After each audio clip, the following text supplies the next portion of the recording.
Hello, everyone. My name is Matthew, and I'm a concerned citizen.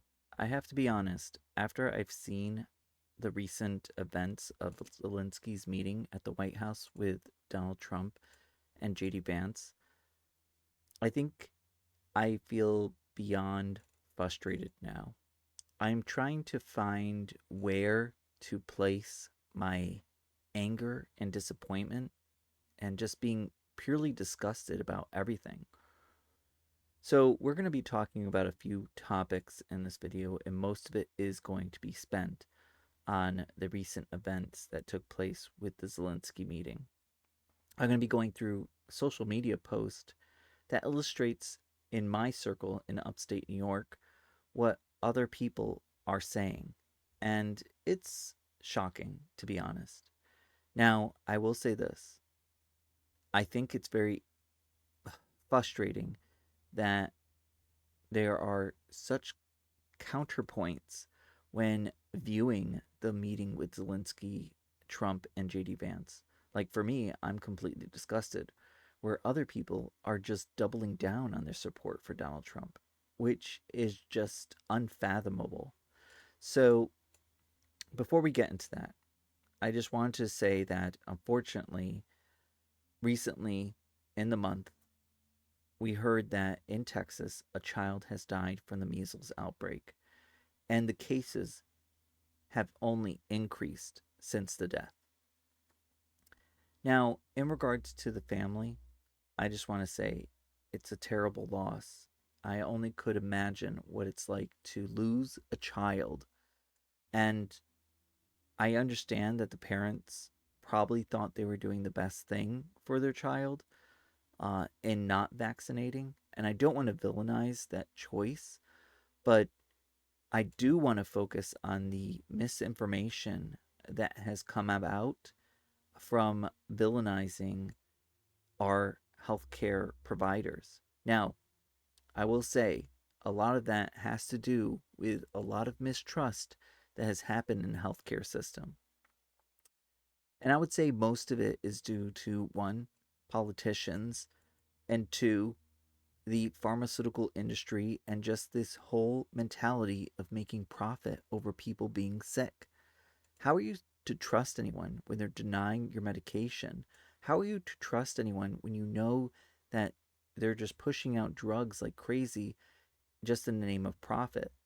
You know, and we invest so much in research in the United States, and these pharmaceutical companies buy it up and then repackage it, right? And then sell it to us for an unimaginable amount. So I definitely understand where the mistrust has come from. It's just unfortunate that has gotten to this point where a child's life is lost. And I'm not trying to right now place blame on the parents, but I do think that we have to look at how we've gotten here and how we can prevent other children from dying. So let's get into the Zelensky meeting. I'm a person that doesn't like watching American Idol. And I know you're like, what does that have to do with anything, Matthew? I think it's important because I'm trying to illustrate how difficult it was for me to watch this. I don't like watching American Idol ever since season one, where Simon Cowell came about, because I found that his commentary was just meant to be cruel. It really was not based in actually helping people and building them up and giving them advice. It was just built for entertainment. And I feel that this meeting and what Trump did here was not actually to be diplomatic in any form or fashion. It was just for entertainment. And I never liked watching people be ridiculed and embarrassed in American Idol. And I have to say that this is 100 times worse, because there it does have to deal, a person being embarrassed and the potential mental health ramifications.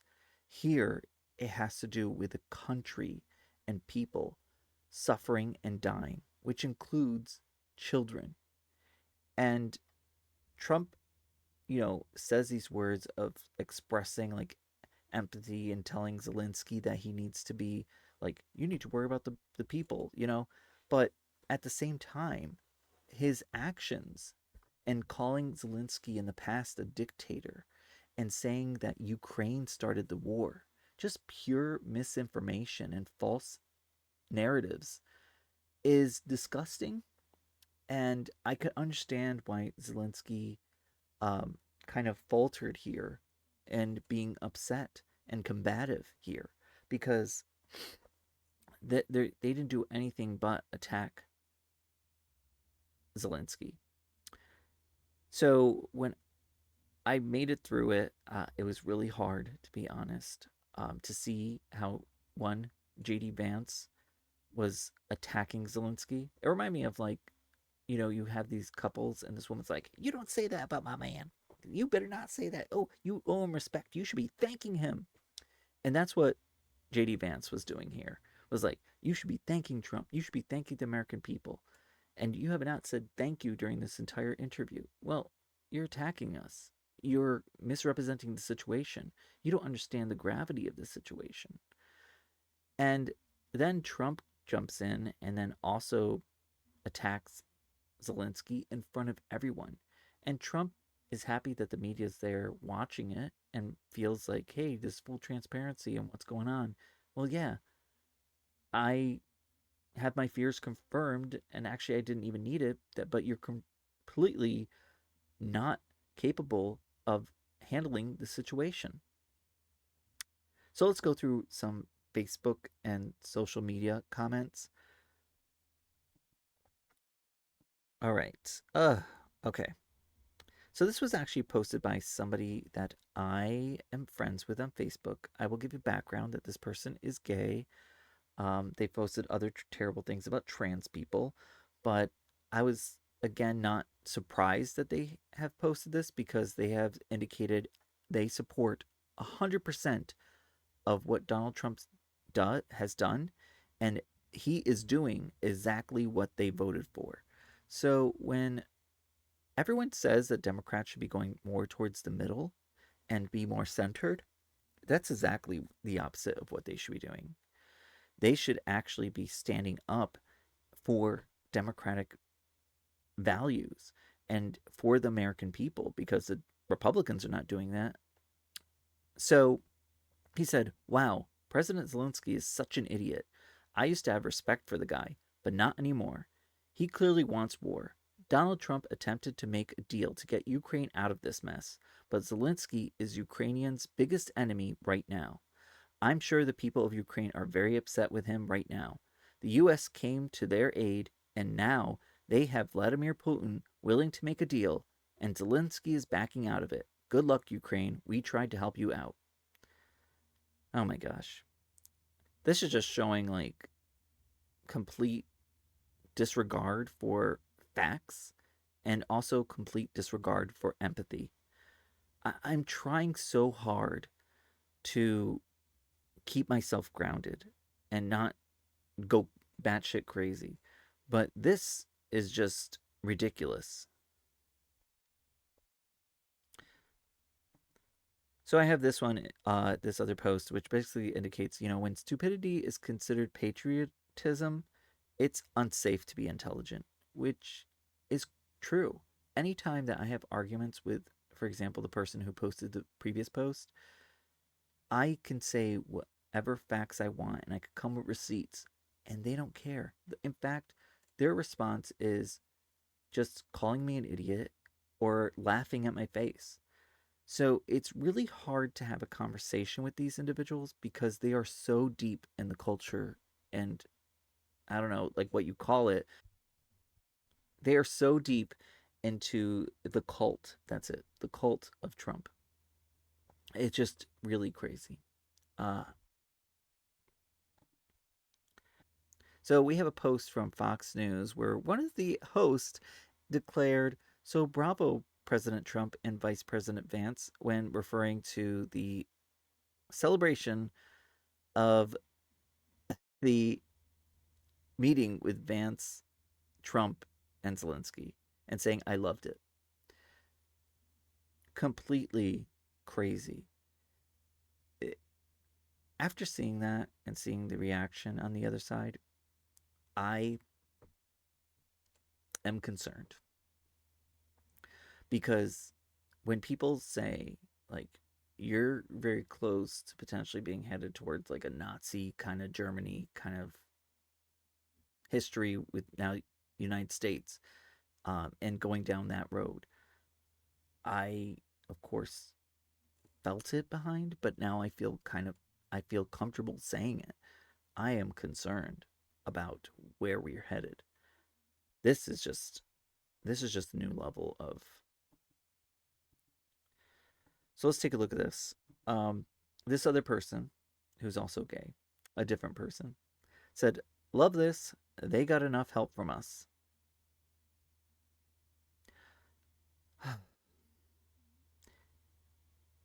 There's so much with the what I've read about the Ukrainian history about in 1994 that told the nuclear weapons that they had from Russia and had them transfer over to Russia. But at the same time, they were hoping for assurance that they would be independent and out of Russia's sight. Unfortunately, that agreement has fallen through in 30 years after the fact. And I can understand why Zelensky is hesitant to go into a deal that has no safeguards for the future of the Ukrainian people, especially when Russia has defied that so many times before. And in regards to the ceasefire, Zelensky's saying, like, hey, we'll agree, but you could see that this is dangerous if we do a ceasefire because we put our weapons down, they just go further into it. They take advantage of the ceasefire. They're going to completely discard everything, much like the Trump presidency is trying to do with the legal system, trying to stop them from doing illegal activities with their firings and other avenues which they've tried to pursue. They're just completely disregarding the judicial system and law. So this person post, they said, Zelensky, you just put a nail in your coffin for yourself. What an idiot. He's all yours, President Putin. This is terrible. It just shows, again, a lack of empathy. Uh, it, there's people dying here, literally losing their lives, fellow human beings. And this is what you have to say. I it's just so disgusting. The rage that I feel, the anger, the hurt. To be honest, when I saw these posts and I saw what happened in this instance, I already felt it in the sense of seeing other people being attacked. Like, look what these people voted for. But it gets me even more upset for those who are now watching and did not vote and saying, oh my God, this is disgusting. And I was like, to be honest, none of this is a surprise. It's just terrifying that it's our reality. And it's terrifying to be validated and correct about your fears.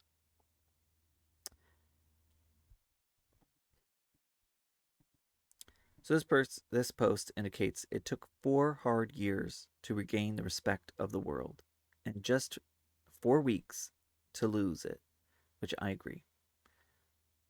I think to tell you the truth, we lost it even before, because when we elected Trump and when he even became a potential candidate, you know? So let me say this. I'm trying to self-reflect, like, what the hope is.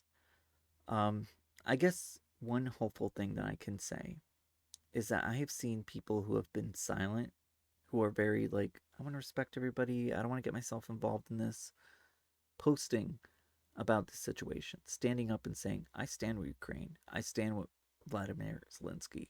And these were people in my circle, in the Facebook circle, which I knew didn't support Trump, but and were disgusted by what he was doing, but did not voice their opinion before because they, either are in professional settings and are concerned about, what the impact is.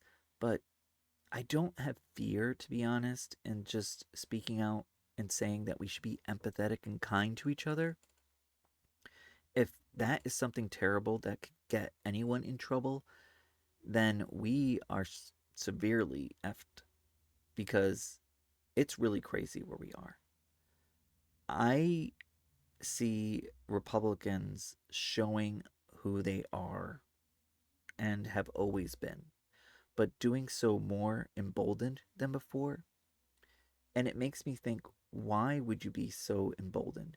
It can't be just that you have power right now, but you feel that you have power indefinitely. So it makes me concerned about our future of our elections, to be honest, if they are truly going to be fair, which in the past, unfortunately, Democrats have let Republicans really tear apart our election system by allowing Republicans to suppress votes. And people go, where's your evidence? Well, let's take a look at a few things. We saw that they have eliminated drop boxes at an alarming rate in areas that vote Democratic and more so that are black.